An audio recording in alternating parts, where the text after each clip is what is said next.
अस्थियां क्यों उठाते हैं? अब ये पहले जीव आत्मा जाता है तपस्या पे, मनुष्य शरीरधारी, वहां इसका बक्कल उतर ले है, इसमें से जो गंध है वो निकाल कर फिर यूं भेजा था धर्मराज के पास। धर्मराज के पास इसका ऑटोमेटिक कैलकुलेशन पावर है, ये इतने कर्म किए, ये तेरा जीवन जा भागवा, तो ये प्रेत बन जाता है मान लीजिए। तो प्रेत बनते ही फिर सीधा इसको पटकते हैं नीचे, यूं सीधा आता अपने घर में इतनी लंबी कील गाड़े पावे, फिर यूं बार बार फिर देखता है तेरे शरीर को कहाँ ले गए थे, शमशान घाट में। वहां पहुंचता है ये सूक्ष्म शरीर में, ये प्रेत आत्मा बनकर। तो वहां वो अपनी हड्डियों को अपनी मान के उनके चिपक जाता है, अकिया मेरी या मेरी, क्यों ताजा जला पावे, नारी पहचान हो सब उसकी तय, उसका चिपक जाए, ये है मेरा शरीर। अब ये क्या करते हैं जंतर मंत्र करने वाले, ये सेवड़े सावड़े नालायक, ये उन अस्थियां ठालावे, उन अस्थियां को चिपका हुआ आवे, क्यों मेरी है मेरी है, फिर उसका करके जंतर मंत्र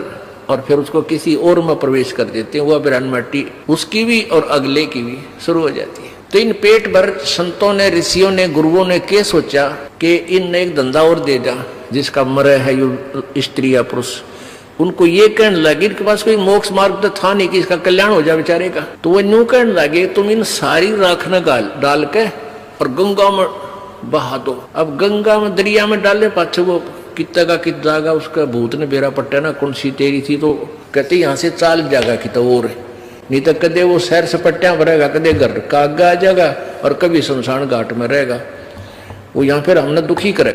अब उनका मानना ये था उन गुरुओं का कि इस राख ने ठुआ के और दूर गिर का गंगा में, और वहां और दुकान खोल ली, वहां बैठ के पंडे कि भाई मोक्ष कराना है तुम्हारे पिता का, वहां वो जंतर मंत्र करेंगे, उनको कुछ दक्षिणा देना, उनकी फिर सेटिंग, उनके एजेंट वो गांव गांव के ब्राह्मण, वो गुरु नकली, इन्हें बहुत जबरदस्त जाल फैला रखा था जीव ब्रह्मांडे का। तो वहां फिर ये अस्थि ठाण का प्रोग्राम शुरू हो गया, कोठी और बना लूंगा, दुनिया में शान बन जाएगी। इसी जोड़ तोड़ में मृत्यु हो जाती है, ना वह कोठी काम आई, ना ही वो चिंतन काम आया, फिर कुत्ता बनकर वहीं पर सैर सपट्टे कर रहा है उस कोठी के आसपास, उसमें कोई घुसने नहीं देगा। फिर तो पुण्यात्माओं, सत्संग में आने से प्राणी को ज्ञान होता है कि हम क्या कर रहे हैं, हमने करना क्या चाहिए था, तो फिर हमारी दिशा बदल जाएगी, और दिशा बदलने के बाद फिर हम उस क्रिया को करेंगे जो मनुष्य जीवन की आवश्यक है। इसके साथ साथ जो निर्वाह के लिए कर्म है वो भी करेंगे, ये अनिवार्य है, वो हमारा एक आवश्यकता है हमारी उसकी शरीर निर्वाह के लिए, तो उसको भी हम मिनिमाइज करेंगे, तभी हम भक्ति कर पाएंगे। बच्चों का विवाह भगवान ने करके भेजा होता है, ये आपकी भूल है कि हम ही उसका संयोग जोड़ते हैं। एक पुत्री के वर्ड खोजने के लिए 3-3, 4-4 वर्ष भटकता रहता है व्यक्ति, और जब समय आता है परमात्मा अपने आप संयोग जोड़ देता है। तो कहने का भाव ये हमने कम करना है, परमात्मा से जोड़ दो अपने बेटा और बेटियों को। जिसके साथ भगवान हो गया फिर उसको कमी काहे की रहेगी। हमारा विश्वास उठ चुका है भगवान से, क्योंकि हम शास्त्र विधि को त्याग कर मनमाना आचरण करते रहे, जिस कारण से भगवान से मिलने वाली जो सहायता थी वो हमें प्राप्त नहीं हुई। भगवान की भक्ति करते करते भी हम ज्यों के त्यों बने रहे, आपदाएं आती रही, निर्धन होते चले गए, व्यवसायों में घाटे बनते चले गए, भगवान से आस्था हट गई। एक जगह गए, दूसरी जगह गए, वहां भी बात नहीं बनी, तीसरी जगह गए, चौथी जगह गए, नहीं बात बनी, तो अंत में हम नास्तिक हो जाते हैं कि भगवान है ही नहीं। तो पुण्यात्माओं, ये सत्संग विश्व के अंदर जो बरवाला आश्रम के अंदर है, ये सत्संग कहीं पर नहीं है। ये अभिमान नहीं, ये यथार्थ ज्ञान जानना। आपको विमान लेने आएगा, आपको सतलोक से जहाज आएगा और उसमें बैठ कर जाओगे। आए हैं सो जाएंगे ये राजा रंग फकीर, एक सिंहासन चढ़ चले एक बंदे जात जंजीर। जाना तो सभी ने है, यहां से पृथ्वी पर रहेगा कोई नहीं, लेकिन उस जाने में अंतर बहुत हो जाएगा।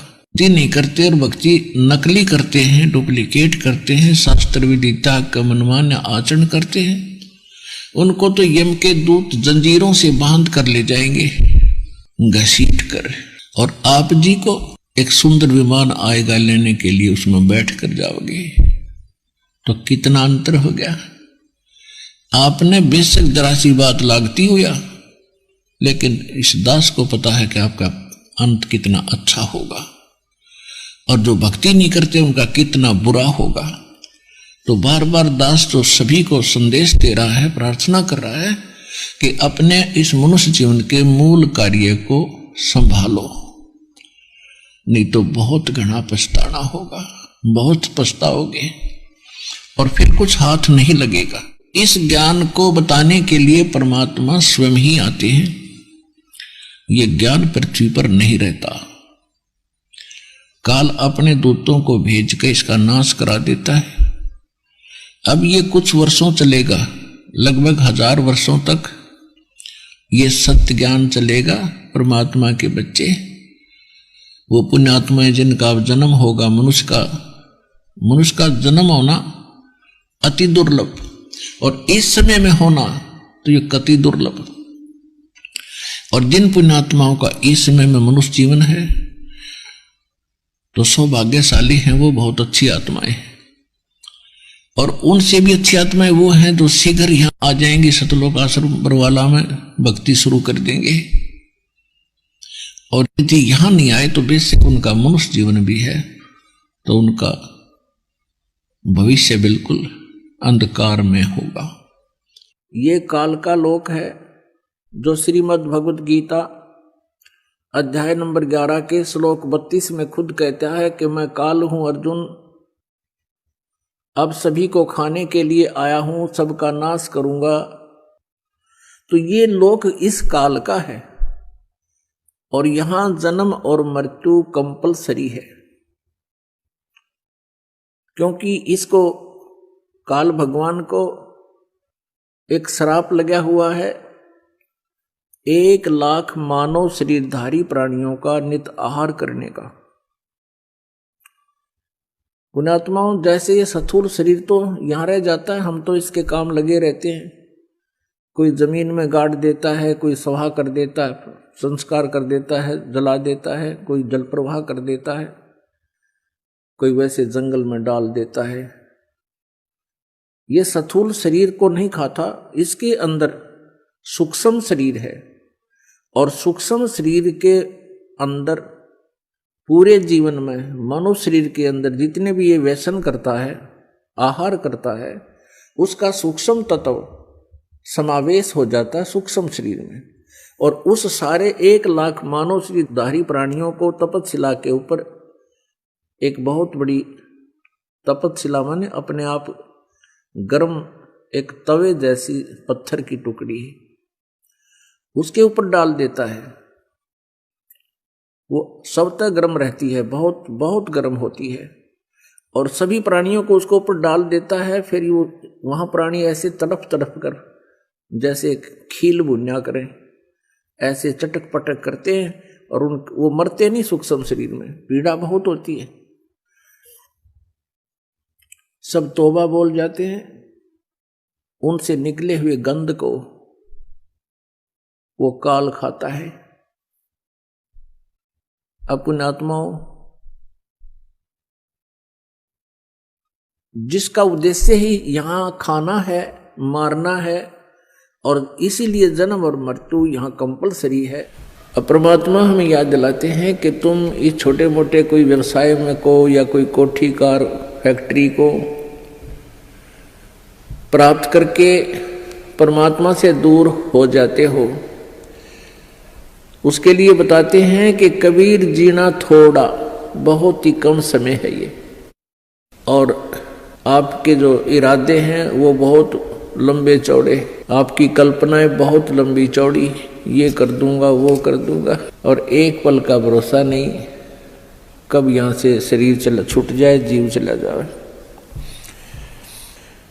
कबीर थोड़ा जीवना ये मंडे बहुत मंडाने, दूर तक के पता नहीं क्या क्या सोच बना रखी है, कल्पना कर रखी है, ये कर दूंगा वो कर दूंगा। और कहते सभी चल रहे हैं यहाँ से, सभी का एक दिन प्रतिदिन कम हो रहा है। हम कितने नशे में हैं। कबीर ये माया अटपटी, कबीर ये माया अटपटी, सब घट आण अड़ी, किस किस को समझाऊं या कुएं भांग पड़ी। इस काल भगवान ने ये त्रिगुणमयी माया, रजगुण ब्रह्मा, सतगुण विष्णु, तमगुण शिव जी के द्वारा ये आप जी को यहाँ उलझा रखा है, इस माया जाल में फंसा रखा है। कहते हैं हम प्रतिदिन एक कदम अपने मौत रूपी अजगर की तरफ बढ़ रहे हैं और वो हमें खाएगा और हमें डर नहीं। तो ऐसी हालत नशे वाले प्राणी की होती है, वो चाहे शेर के जा चिपके और वो सांप भी पकड़ ले, क्योंकि उसमें नशा, उसको पता ही नहीं तो कर क्या रहा। तो इस नशे को कैसे हटाया जाएगा? ये सत्संग रूपी एंटीबायोटिक कैप्सूल खा के, फिर इनसे आपका जो त्रिगुणमयी माया के द्वारा प्रभाव आपके ऊपर हुआ है वो खत्म हो जाएगा। अपने आत्माओं, जब परमात्मा वहां तपतशिला के ऊपर आया, जहां ये प्राणियों को भून रहा था, इसका कुकर चल रहा था, वहां पर जब वो परमेश्वर हमारे पास आकर खड़े हुए, हमारे पिता, वो इतने समर्थ शक्ति है, इतने शीतल भगवान है, उनको सोम की उपाधि दी जाती है। सोम माने चंद्रमा, चंद्रमा जैसे शीतल, यानी ये तो एक उदाहरण है, लेकिन वो तो बर्फ से भी शीतल है। तो कहने का भाव ये, जब हमारे पास आकर खड़े हुए, जब वो तपतशिला पर जल रहे थे 1 लाख प्राणी, उनमें ऋषि भी थे, मैं ऋषि भी थे, गुरु भी थे, शिष्य भी थे, आम जनता के व्यक्ति भी थे। परमात्मा के वहां उपस्थित होते ही उस तपतशिला यानी पत्थर की टुकड़ी को शिला बोलते हैं। एक तई के, बहुत बड़ी तई के समान है। बाकी सूक्ष्म शरीर जो होता है वो ज्यादा बड़ा नहीं होता, अपने अंगूठे के साइज का रह जाता है, आकार ज्यों का त्यों रहता है। जिस भी शरीर से आप निकल कर गए हो, जब तक आपको दूसरे शरीर में नहीं डाल देता, नहीं आपका दूसरा शरीर नहीं मिलता, तब तक आपका वैसा ही शरीर रहेगा, चाहे आप पितर रूप में रहो, चाहे भूत रूप में रहो, या वैसे भटकते रहो कहीं पर, या स्वर्ग आदि में रहोगे। स्वर्ग के अंदर जाने के बाद फिर आपको नए सिरे से शरीर मिलता है, वहां अलग से शरीर फिर आपका बहुत लंबा चौड़ा और बड़ा बन जाता है। तो कहने का भाव यह है कि रहेगा आकार मनुष्य का ही। तो जब ये दूसरे शरीर में पशु पक्षी के में चला जाता है, तो फिर उस पशु वाला ही शरीर आपका रहेगा। जब उससे निकल जाएंगे तो नेक्स्ट में प्रवेश होगा तो उस जैसा ही हो जाएगा। फिर मनुष्य शरीर में आएगा तो मनुष्य जैसा ही, मनुष्य के अंदर जो आपका जीव आएगा उससे निकलेगा तो फिर भी वो मनुष्य जैसा ही रहेगा। ऐसा होता है। तो इसको ये बहुत थोड़े ही स्थान पर लाखों की संख्या में बैठ सकते हैं। एक शरीर में जैसे किसी बहन भाई में देखा, प्रेतों की पूरी मंडली की मंडली प्रवेश हो जाती है। वो सूक्ष्म शरीर होता है उनका, एक एक में 20-20, 30-30 प्रवेश हो जाते हैं। ये भूत यानी सूक्ष्म शरीर इतना छोटा ही होता है, ये बड़ा भी हो जाता है और घटता घटता इसको बहुत सूक्ष्म छोटा भी बन सकता है, ऐसा आ जाता है। इस अंगूठे से भी छोटा बन जाता है, यानी इसमें एक ऐसा तत्व है जो सूक्ष्म ही है। बिन साहिब की बंदगी कहीं ठोर ठिकाना ना, परमात्मा की सत्पुरुष की भक्ति के बिना इस जीव को कहीं स्थायी स्थान नहीं प्राप्त होता है। जैसे मनुष्य शरीर के अंदर प्राणी की मृत्यु होनी डेफिनेट है, यहाँ मृत्यु हुई, पुण्य और पाप के आधार से आगे इसको स्थान मिलता है। पुण्यों के आधार से स्वर्ग प्राप्ति होती है। स्वर्ग का समय सीमित होता है, वो उसके पुण्यों पर आधारित होता है। जब स्वर्ग के अंदर उसके पुण्य की पूंजी समाप्त हो जाएगी, उसको कुछ समय पहले ही अलर्ट कर दिया जाता है कि अब तेरा जाने का समय आ चुका है। ये और समस्या है वहाँ स्वर्ग के देवताओं की, स्वर्ग के वासियों की। वासियों को उनको पहले ही पता लग जाता अब तुम्हारी मृत्यु होगी। ये समझ लो उनको फांसी की डेट दे दी जाती है, तो फिर वो प्राणी उस स्वर्ग में रहकर भी नरक महसूस करता है। वहां मृत्यु के उपरांत जबरदस्ती, जैसे यहाँ बाई फोर्स मार दिया जाता है, मृत्यु कर दी जाती है कोई कारण बने, इसी प्रकार स्वर्ग में भी समय पूरा होते ही वहां से बाई फोर्स निकाल दिया जाएगा बलपूर्वक, फिर नरक में डाला जाएगा। नरक का समय पूरा होते ही वहां से बलपूर्वक बाहर फेंक दिया जाएगा। तो पुण्यात्मा, यहाँ पृथ्वी लोक पर मृत्यु हुई, यहाँ से हुई, चलो चलो, स्वर्ग में गए वहां होगी, चलो चलो, और फिर नरक से भी फिर चलो, गधे की योनि पाई, फिर मृत्यु हुई, चलो कुत्ता बनो, कुत्ते की मृत्यु हुई, चलो सुअर बनो, तो ऐसे, और फिर समय आने पर फिर मनुष्य बनो। तो यहाँ परमात्मा बताते हैं, आगे गए ना बावड़े, रहते भी सब जाही, बिन साहेब की भक्ति कहीं छोड़ ठिकाना नहीं।